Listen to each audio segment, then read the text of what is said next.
This unfortunate mess is not the result of overzealous rally driving. It's a relic from a very serious road crash. In fact, the body shell is so badly twisted, it's a complete write-off. One of 130,000 declared each year by the insurance companies. Now, this careener will never get back on the road again, as you would expect, since it's a write-off. But that's not true of all of them. This BMW, for example, is what you might call a financial write-off. That is to say, using new parts, it's more expensive for the insurance company to repair it than its estimated value before the crash. So it's obviously more economical for the insurance company to write it off than repair it. But many people could repair it more cheaper than the insurance company, using a second-hand bonnet and trim, and then sell it off as a roadworthy car. Now, the fact is there's no evidence to suggest that cars repaired in this way are involved in more accidents than normal cars. Some write-offs, for example, like this Cavalier here, are actually stolen cars recovered after the insurance company has paid off the owner. So no damage, but it still carries the stigma of a write-off. Now, most car buyers wouldn't touch a write-off with a barge pole, so clearly there's a very strong incentive for some people in the car repair business to deceive the potential car buyer and conceal the fact the car has been written off. But now a new company's been formed called Autoline to try to remedy the situation, and Chris Goffey has been looking at how they work. Once the car's declared a write-off, the insurance company notify HP Information, who place it on its Vehicle Condition Alert register. The motor trade can then find out the car's history, and this system is the basis for the new scheme. Well, we saw a need to provide some kind of filtering on the quality of repair of this type of vehicle. And the first step was to provide for the recording of vehicles which had been in accidents, and as a second stage then to actually verify the quality of the repair post-accident. We went out to look for a company or for a facility that could meet our needs, and we were really unable to find one, and it was as a result of that, in fact, that Autoline were put together precisely to meet that need. Once the car's been rebuilt, it's brought to an Autoline centre. On arrival, it's checked for authenticity, evidence of vehicle or salvage purchase must be given, replacement parts declared, and the vehicle must have a post-repair MOT if it's more than 3 years old. It's a test of rebuild quality. Detail is important, and that's reflected in the rigorous procedure.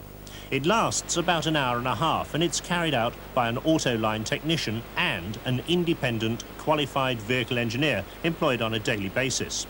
The cost of the test is based on the trade value of the car. A car valued at £2,000 would be examined for a fee of £138, but a car of £18,000 would be twice that figure.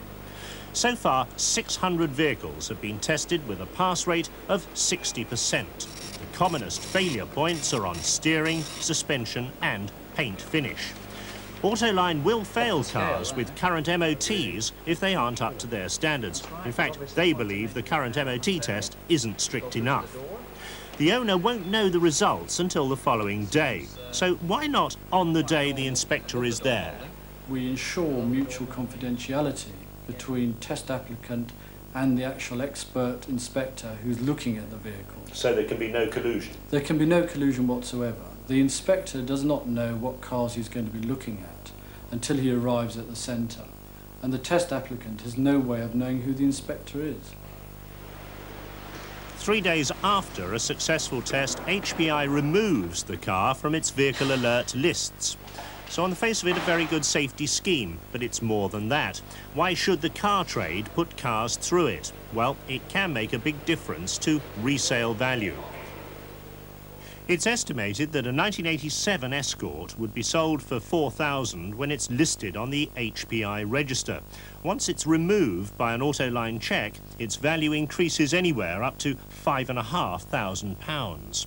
A Golf GTI 16 valve would rise from 5,600 to nearer 7,500. And a Porsche 911 registered in 1988 goes from 25,000 to nearly 32,000. That's a substantial price margin, and some people are getting concerned at this and the withholding of information.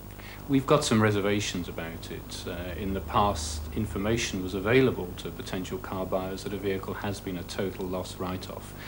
In the new circumstances, where that information may be removed from the register, consumers may not have the information about the history of the vehicle. That concerns us.